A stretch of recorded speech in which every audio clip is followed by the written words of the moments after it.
Is that the magic word now? I hereby call the Finance Committee meeting to order at 11:01 a.m. on Wednesday, October 16th. We'll begin with a roll call. Alderwoman Finlayson, Present? Alderwoman O'Neill, Present. and Alderman Huntley, present. All right. Moving on to approval of our agenda. Does anyone have any changes to the agenda? Mr. Chair, I'll move approval of the agenda as written. Second. All those in favor of approving the agenda as written, say aye. Aye. Aye. Excellent. Agenda approved. Moving on to our previous meeting minutes. Does anyone have any corrections to our meeting minutes from October 2nd? No corrections. Mr. Chair, I'll move approval of the minutes from the October 2nd meeting as written. Second. All right. All those in favor of approving the minutes from the October 2nd meeting as written, say aye. Aye. Aye. Aye. Great. Moving right along, we're into supplemental appropriations. SA 1025. And I'm particularly interested in this one. I'll say I did not see it when we first put together the agenda. So I would invite Assistant City Manager, whoever would like to speak about this, to give us some more background on it. All right, so I'll start. Jody Dickinson, Finance Director. What this is doing is, in FY24, we had funding for the Ferguson Group. It is an organization that helps us at the federal level look for funding. And you may have met them during the 24 proceedings. They worked with our department heads to try to figure out what our needs were and to help us find funding on the federal level. And it was, the funding was used in 24, and they wanted to budget it for 25, but it was left out of the 25 budget. And so now we're trying to find some funding for that group for this year.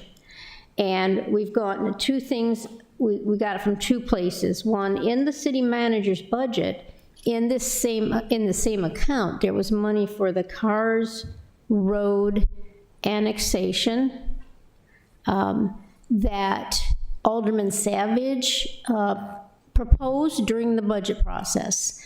And the council passed an amendment to provide funding for that. And during our search for funding for this purpose, the city manager talked with Alderman Savage. We exchanged emails, and he's amenable to allowing us to use some of that money that was set aside for that purpose for this group. The reason we just have it here as a notation in this description is because we want to inform the council of it, because it was a council decision to use it for the Cars Road project and not for this purpose. So we're repurposing the money, so we wanted to put it in here in a notation, although it's going to be spent from the same account, so you don't have to see the movement of funds. The second piece, they'll need $73,000 for this firm for the year. The second piece, the $23,000 you see here, is coming from the reserve for one-time uses. Yeah, I see a question from Alderwoman Finlayson. Ms. Dickinson, please forgive me, I'm still not clear. It said the funding will allow us to fund the lobbyists that we put, I thought we put in the budget 50,000 for, and I thought it wasn't a federal lobbyist, it was a state lobbyist. We already have a federal lobbyist, and I assume it's, So the lobbyist, the federal lobbyist that you're talking about is the Fletcher Group, and we did not add funding in, Ferguson Group, and we did not put it in 25, we put it in 24. We did not add the funding in 25. That was an oversight. so is the Ferguson Group the federal lobbyist? Yes. Or the, Yes. so this has nothing to do with the new I don't know state what lobbyist? state, I don't remember this discussion about the state lobbyists, so I'm unable to speak. Well, we should go back and double check, because that's what was new. The federal lobbyist was already in the budget. Can I recognize our Budget Manager. Budget manager. Thank you. Budget Manager Katie Conley. What you're remembering is the amendment that you put forth for $50,000 for a state lobbyist Right. in the 25 budget, so we're good there. So that. This is may I- separate. Go ahead, yes, please. So that is in the budget? Yes, ma'am. And this funding has nothing to do with that? That's correct. Okay, so we did not fund the federal lobbyists Correct, to the fullest extent in the budget. correct. We didn't put any funding in the budget for the federal lobbyist. And what's the total dollar amount for the? 73,000. Okay, and that has been in the budget annually for, It was new in '24. okay. So we're taking 23,000 from the Cars Beach annexation? We're taking the 50,000 from the Cars Beach annexation, it's not Cars Beach, Cars Road annexation, and taking 23 from the reserve from one-time uses. Okay. So I'm not seeing the 50,000 up above in the That's chart. Right, because it's, the $50,000 is already within the account. They're just giving us a heads up that they, That we're repurposing it. yeah, so it doesn't require supplemental appropriation because it's already within the same account, even though it was previously earmarked for something else within that account. Okay, so I'm we just- are repurposing it, but not the 50,000. We're repurposing 23,000? No, we're repurposing the 50,000.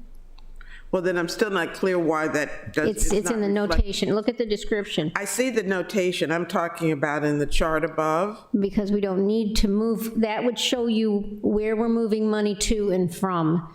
In the case of the $50,000, we're not moving any budget money anywhere because it's already in the account we need it to be in.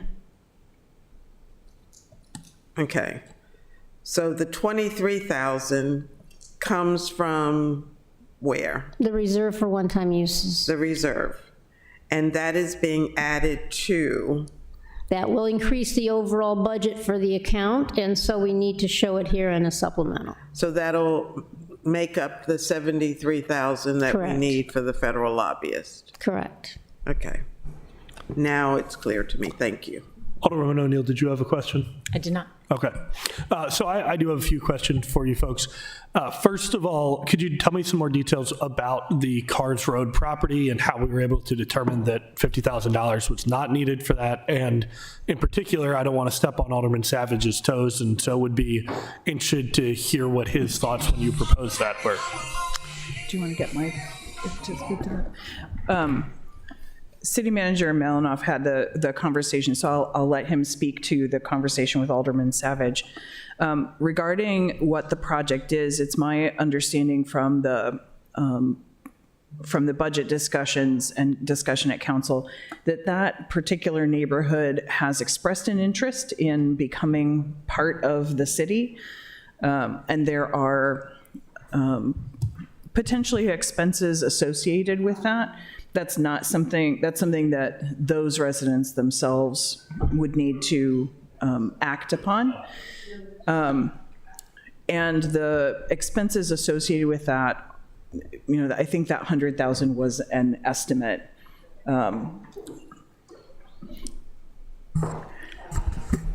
And so did that estimate change, or is that what No. our city manager is here to talk about? Yeah. Michael Malinoff, City Manager. The essence of this is we had thought we had put funds in the FY '25 budget for the Ferguson Group. We're using the Ferguson Group for federal lobbying, including the ongoing city dock project and the millions associated with that. I had asked for possible sources of funding. This one came up. I spoke to Alderman Savage. The essence of these funds are not the beach. It's adjacent property owners who may or may not decide they want to annex into the city. It's several homeowners, and it's been an issue that the city's looked at over the years. They're not sure they want to come in, but he wanted to make the opportunity available. And there are costs associated with that, water and sewer hookups, things like that, that should they decide and should the city want to contribute the money to make it happen, these funds would be available. I spoke to Alderman Savage and said, we need this funding now because of the critical nature of some of the work the Ferguson Group is doing. If the lobbying, not the lobbying, if the annexation comes up and they need the additional funds, we'll find it from other sources. And he was fine with that. All right, that's satisfactory to me if Alderman Savage feels comfortable with it.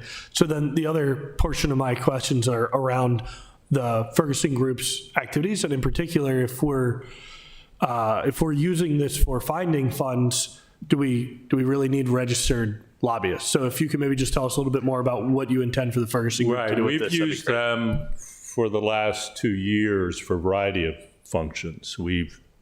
They are very active in the federal sphere. They're known primarily through my organization, ICMA, and they do Brownsfield's work and other lobbying, and have assisted us with our delegation on grants such as funds to the Stanton Center.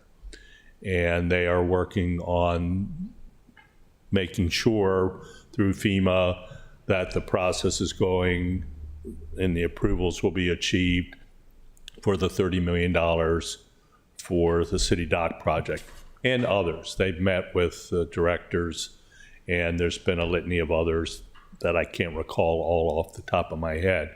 They're very experienced. They know the delegation, and it just it gives us a foot in the door that we wouldn't have otherwise, and an expertise that is considered professional and is respected within the industry. And so when we're talking about looking for money, we're really talking about congressionally directed spending, not grant funding? Is that? Sometimes both. Sometimes it's through federal programs that we can seek grants from, or from congressionally directed funding. It can be either.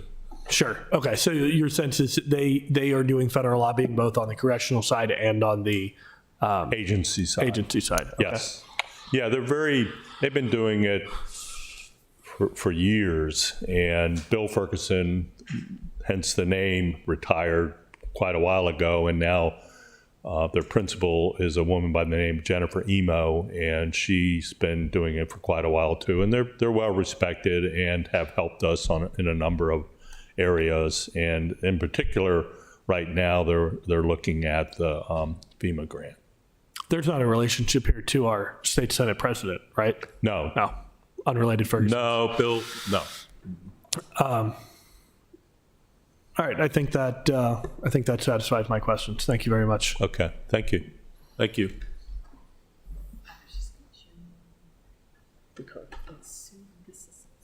Right.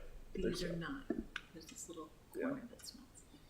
Gotcha. Yeah. And that's we looked at the map actually at one point. Yeah. It's just over there. All right. So just to be clear here, we are not actually voting on the $50,000 part. We are only voting on repurposing the $23,000 from the one-time uses fund into the city manager supplies and other account. So do either of my colleagues have any other questions? Mr. Chair, I'll recommend that we give a favorable recommendation to SA 1025. Sounds good to I'll me. second. All right. All those in favor say aye. Aye. Aye. Thank you very much for being here, Mr. City Manager. And all of our wonderful city staff. All right, moving along to our legislation, we have the Tenant Displacement Fund. This, and just as, again, as a reminder, because I think we were talking about this at some other point, that this is only establishing the fund, it is not capitalizing it. I'll open the floor for any description from any of our city staff who want to feel the need to provide us additional information on this. I personally feel pretty informed on it, but if you guys think there's anything we don't know, I'd open the floor for that. Sorry, Assistant Manager Buckland.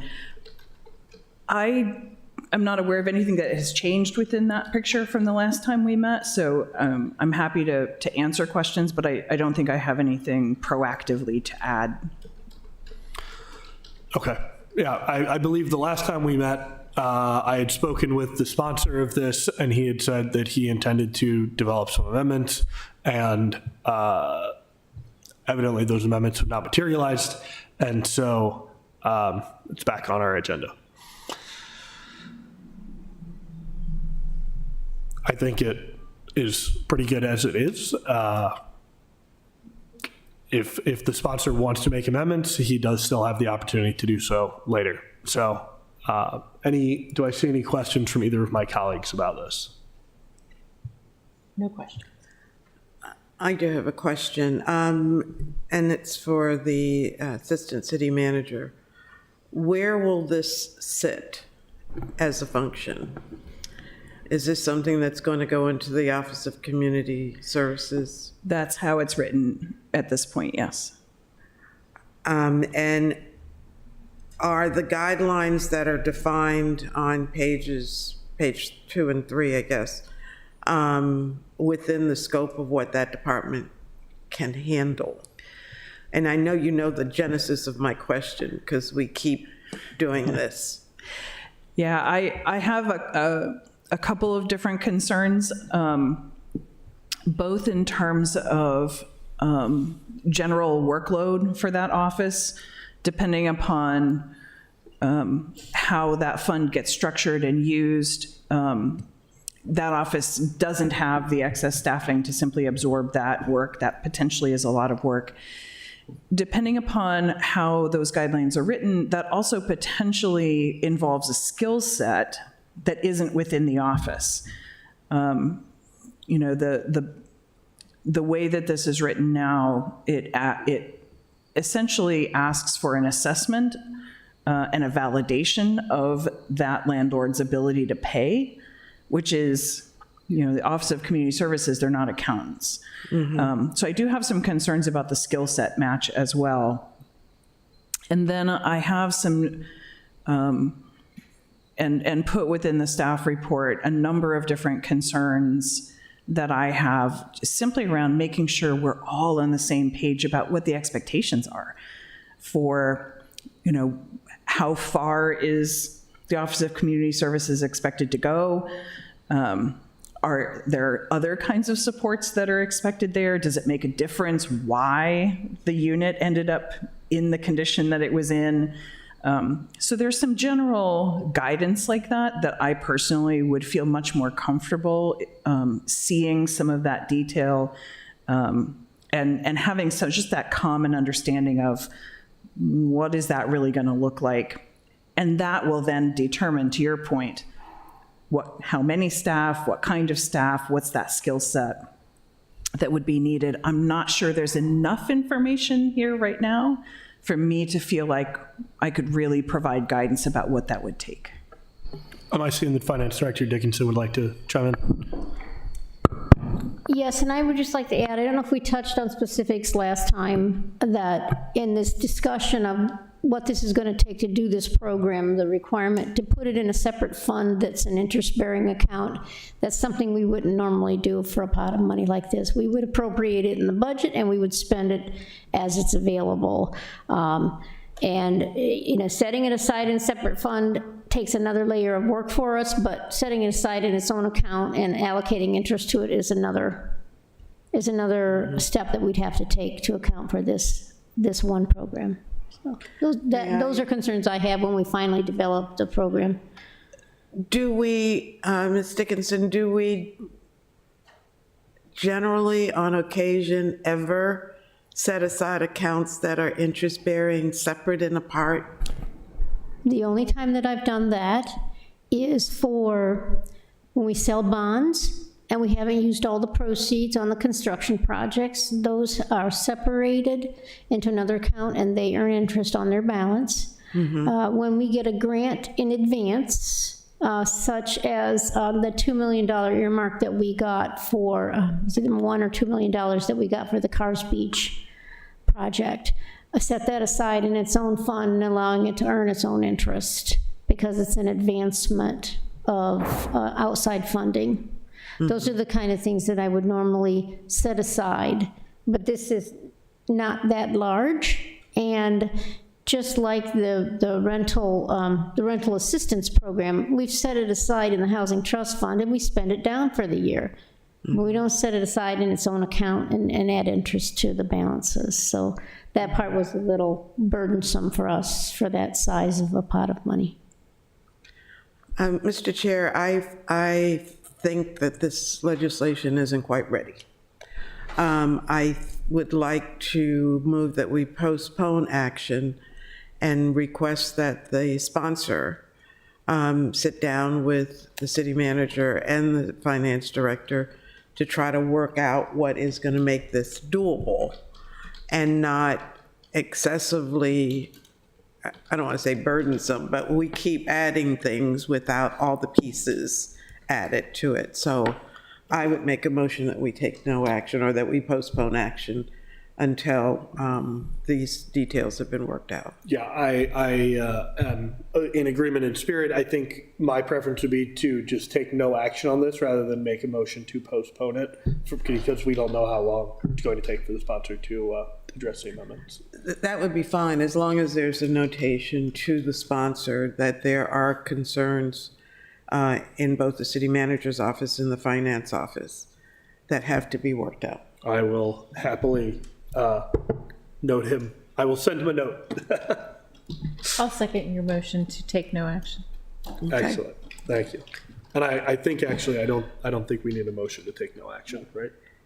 It helps. Okay, well, good. So- We'll move along then. Did you say yes or no? You know. Okay, I thought you said it would be better, but, okay, All right. thank you. Yeah, I think we're all in agreement here about what it needs. All right, moving on to 2024 elections, surplus funds, and reporting deadlines. This, I think we've seen this come up now on first, maybe on second reader also. Do we have it on Monday? But we have, I guess we didn't if it's here. But point being, this is simply setting fees for the, or moving the fees from the city code to the annual fee schedule for reporting deadlines for our elections board, and also updating those deadlines. I think these are all some cleanup things that came out of our Board of Supervisors election task force. Does anyone have any particular questions on this? Yeah, Alderwoman Finlayson. I would like to ask that we allow Ms. Leahy to come before us. She was before the Rules and City Government Committee on last week, and this piece of legislation did not come out of rules because we had a litany of questions. So I think maybe to save time, if Ms. Leahy, if you could address the concerns that you heard from the Rules and City Government Committee, that might be very helpful. Great. Wonderful, thank you. Happy to recognize Ms. Leahy. Right. Eileen Leahy, 110 Archwood, 21401. I'm here as the chair of the Board of Supervisors of Elections. So thank you for giving me the opportunity to give you feedback. As you mentioned, this is looking at updating the surplus funds and reporting deadlines. I'm happy to go through each piece, or I can just go directly to the area that the Rules Committee had some questions about. I think the latter would be helpful. Okay. So the area that the Rules Committee had questions about is actually two areas, actually one area, which actually is not a change. It's actually an existing code. And that is on, excuse me, that has to do with late fees. And it's on page 3. And I'm looking for the exact, it's down at the bottom under B, payment source. And this is where candidates and campaign finance entities cannot pay fees directly or indirectly from campaign funds. That is presently in code. The Rules Committee asked for the board to look at that again in terms of, I mean, the sense I got was, is it not so much onerous, but, you know, why couldn't it be part of coming out of campaign funds? The state of Maryland does allow late fees to come out of the campaign funds. A couple of reasons I think the board did not address it was it wasn't something that we felt at the time needed to be changed. We've also have been wrestling with the issue of late reports coming in, which is part of why this additional legislation is here. And so this was an effort at really kind of keeping responsibility. We tend to have about 50% of the finance reports are not completed or not correct pretty much every cycle. Many of those things are small, and we are working at trying to make those reports more user-friendly and efficient. However, we have in the past elections had a number of people where we've almost, in the last election, we almost got to the point where we had to file with the circuit court for a civil misdemeanor. So at the time, the board felt that there was no reason to change it. We felt that it wasn't, funds that go into a campaign are supposed to be for campaign-related funds, not for necessarily late fees. I'm sure we could spin it either way. So at the Rules Committee, I did agree to bring it back to the board for further discussion. We'll be meeting tomorrow night, and it is on our agenda. So that was the main thing. One thing I would like to point out, there was concern by the members of the board that there might be extenuating circumstances in which people can't get their reports in on time. And because of that, what is new is a fee waiver. So that is on page 4 under E, mandatory and exceptions. So we did recognize that there might be something, an extenuating circumstance, that someone's sick or the treasurer was out of town, and something could come up. And so we did put in place an opportunity for a candidate to seek a waiver. And so that was felt that it would kind of provide some balance. We currently do not have an opportunity for a fee waiver. So I don't know if there was, I think that really was the two areas that we were focused mostly on. Thank you, Ms. Leahy, and I'll say, personally, I think it makes perfect sense to make the candidate pay. I see Alderman Finlayson would like to jump in, but just one moment. I just want to clarify, if someone submits a form of filing and it needs to be amended, that does not count as being late, correct? If I submit it and it needs a change?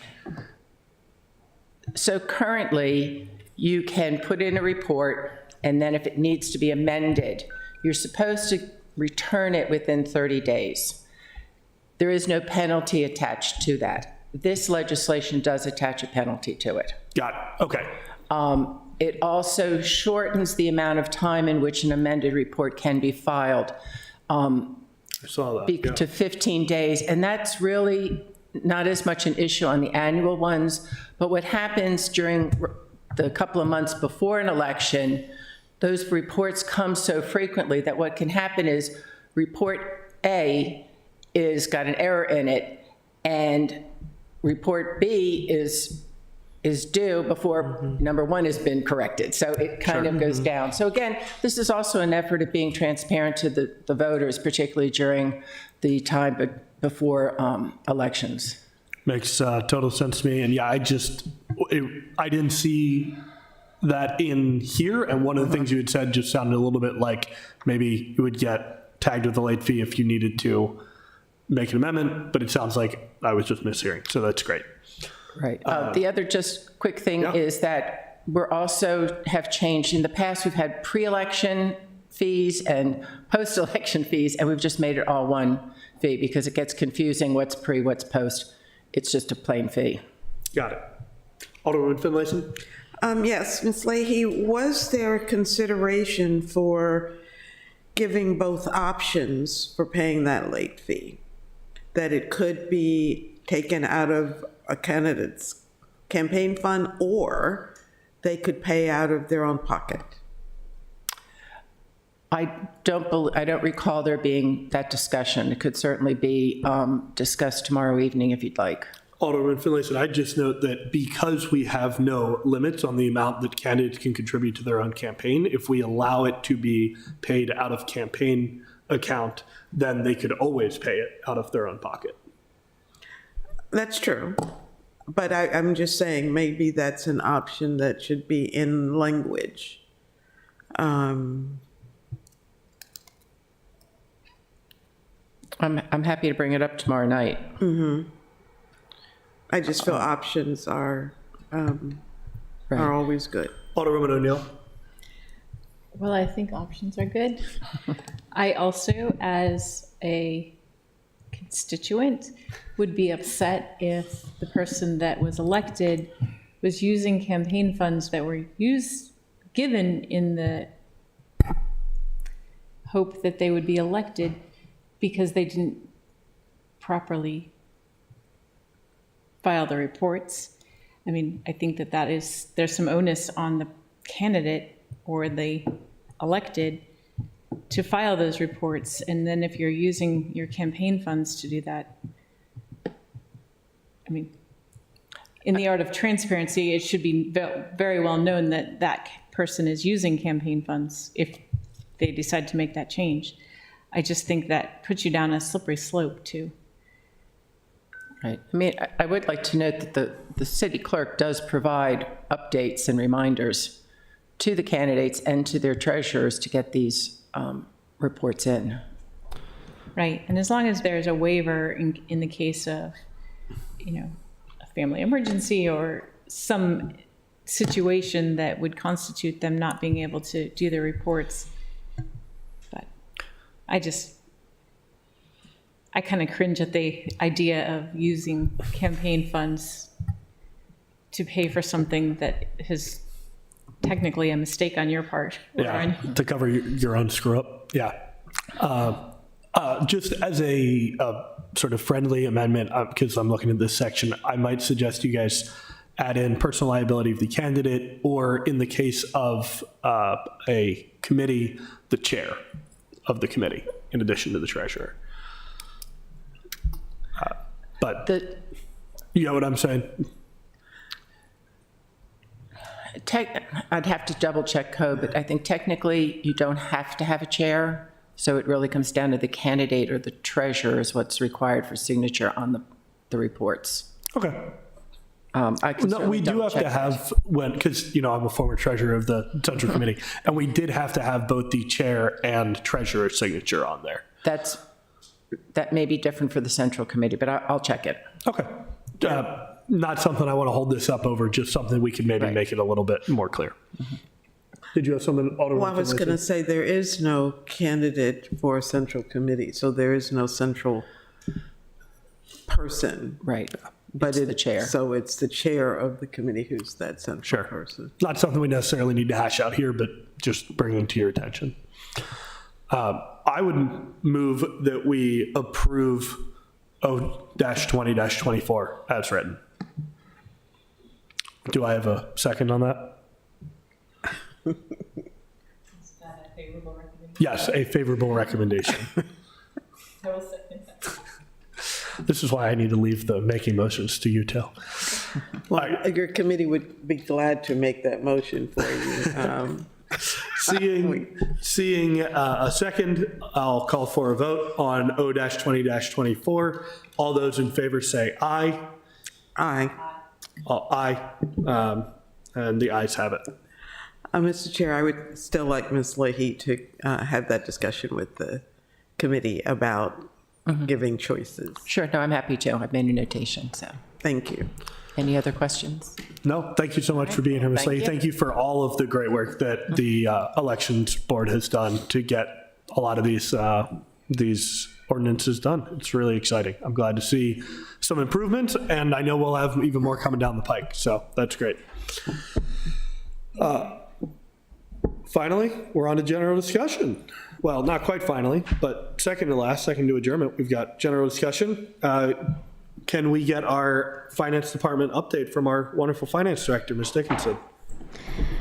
Yes, Finance Director Jody Dickinson. The only thing that I have to report from our office, we talked about vacancies, it's still, we're doing a lot of interviewing and scheduling for that, but that we've hired a senior budget analyst to serve on our budget team. We're very excited about it. His name is Darren Johnson.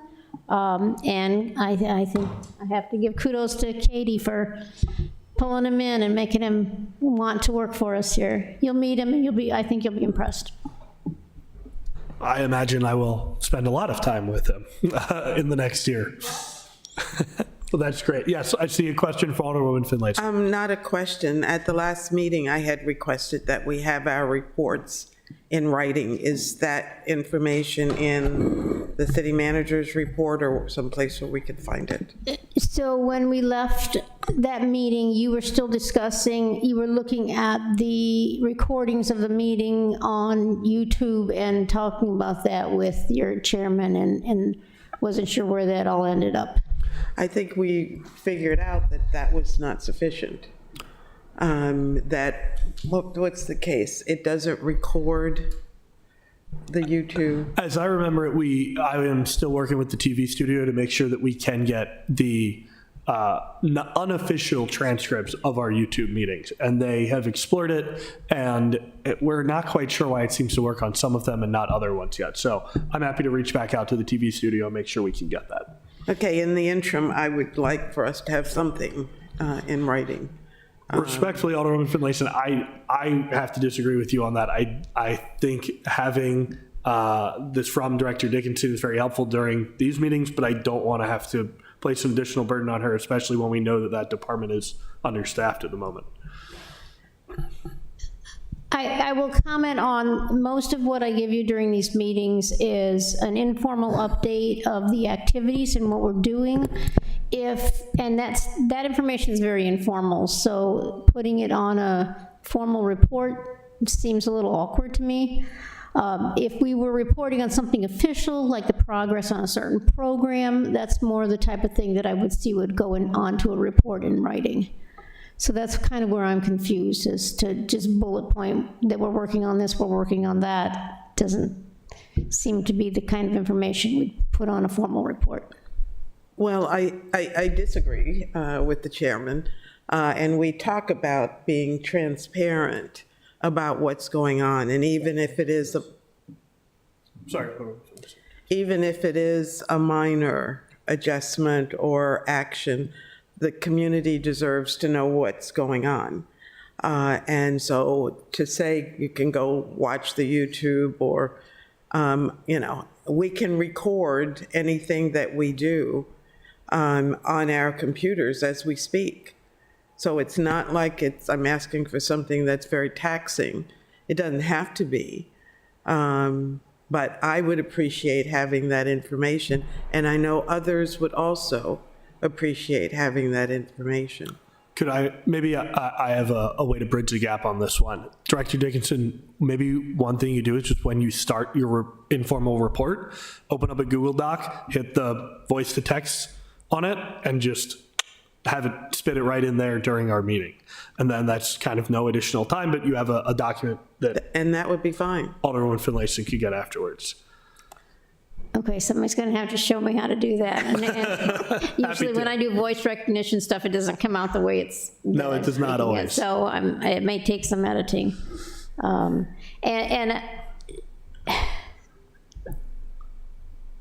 I don't usually note what I'm going to talk about until I'm sitting here, and I'll make little bullet points. So it's nothing I plan in advance. Having to set aside time to plan it in advance and create something special would be an extra step that I wouldn't want to add to my table at this time. Yes, and I would not want to place that on you. I think the way that you provide the report is helpful. Just having some written down version sounds to be what Alderwoman Finlayson would like. And so I think in our world of technology, we can figure out a way to do that without imposing additional burdens on you. And to be clear, I am not making this request just of the finance department, but any other department who gives a report to our committees. We should have some document and Doesn't have to be a big document, something in writing that determines what was reported on in the meeting. So it's not just in finance. Thank you very much for the update, Director Dickinson. Is there any additional general discussion that we would like to have? Yes, Alderwoman O'Neill. Thank you. In our council lunch on Monday and briefly before the start of the meeting, I did talk with our city manager about putting together a national search in order to find a new director of finance. I'm told that it's not legislative, but I'm putting it out there in the universe that I do believe that we should get that national search. It will take a supplemental appropriation because there is a cost associated with hiring a headhunter to do that. And the city manager understands that I've made that request. I do think that we should move quickly on that request so that we have ample time to get candidates, interview candidates, and have somebody in place so that there is a very smooth transition with Director Dickinson and whoever comes in city. So putting it out into the universe that that's a request that's been made. I think that's a really discussed. important idea. The way I think about it is if we gotta spend money on it, we gotta know how much it's gonna cost. Is that something that we could have, and I guess my question really is kind of to Kaylin here, is that something we could have our HR team provide us with an update by our next finance committee meeting on what the approximate cost for a search would be? Can we just request that they provide that by our next meeting? Yes. Excellent. May I, Yeah, oh, well, let's go with Director Dickinson first and then Alderwoman Finlayson. So the way it used to be, and I don't know if it's still this way, the headhunter takes a commission based on the first year of salary that you offer the person and some percentage of that. I suppose we could probably approximate what it might cost. First, we'll have to talk to an agency about what their terms are and if we have to give any money in advance. Yes, Alderwoman Finlayson. I was going to suggest that we ask the not the finance director, the HR director, to come before us to tell us the process. We have had to replace directors many times in the past. And so there is a process in place. And so our position is policy. And so I would like to give her the opportunity to share, to allay any concerns about how this is being handled. I have no doubt that Ms. Hopkins is working on this. I can add that it is advertised. It was advertised a week or so ago, maybe 2 weeks ago. It's been posted on our website. Our open positions automatically go to governmentjobs.com, which is where a lot of people that are looking in the industry search. Indeed.com automatically scrapes all the listings from our website and picks those up and posts them on Indeed. Oh, yes, and then I, because I'm a member of GFOA and the Maryland GFOA, posted it on both of their websites. As a member, it only cost, GFOA cost us, and I paid it out of our budget. And then the Maryland GFOA, it's a free posting, and that's where a lot of the government finance officers in this region will be looking if they're looking for jobs. So it's out there. I'm not the point person, so I don't know what's coming in form of applications and interest, so that would have to go to the HR manager. So she would be able to answer those questions for us. But it sounds like it's already being advertised amongst the professionals. Yes, I just don't know what the response is yet. And I know that if she did come in to talk to you about response, it couldn't be specific. In the interest of not having our HR director sit through our whole next finance meeting, would it be possible for you, Director Dickinson, to just talk with her, understand the process, and then be able to provide us an update on this, on that cost, as part of your finance department update at our next meeting? Yes, I can do that. Well, Mr. Does that Chair, work for you, Alderwoman Finlayson? I think we should have the HR director simply because she can tell us the process and whether there is a need, how we funded these in the past, and if there is a need this time. I have a feeling that it's being taken care of, already within HR's budget, but we will hear that from her directly. So I would prefer, instead of putting that responsibility on Ms. Dickinson, let Ms. Hopkins come and speak to us. Alderwoman O'Neill, can I ask you for a tie break on this one? Do you want our HR director here in person, or do you want her to provide an update to Director Dickinson to relay to us? That puts me on the spot. Mr. Chair, I am making the request. All right, all right. Well, Alderwoman Finlayson, we'll go with your request. Yeah, I don't see any difficulty with asking for that. Obviously, it's a position that has a very direct nexus with this particular committee, and it would make sense to me that you guys would want to keep your fingers on the pulse of where that's headed. All right, well. Thank you. So moved, as it were. All right, any other general discussion? No, seeing none. I'll move, No, you'll entertain a motion. I'll entertain a motion for adjournment. I'll move that we adjourn. Second. All right, all those in favor of adjourning at 11:47 a.m. on Wednesday, October 16th, say aye. Aye. Aye.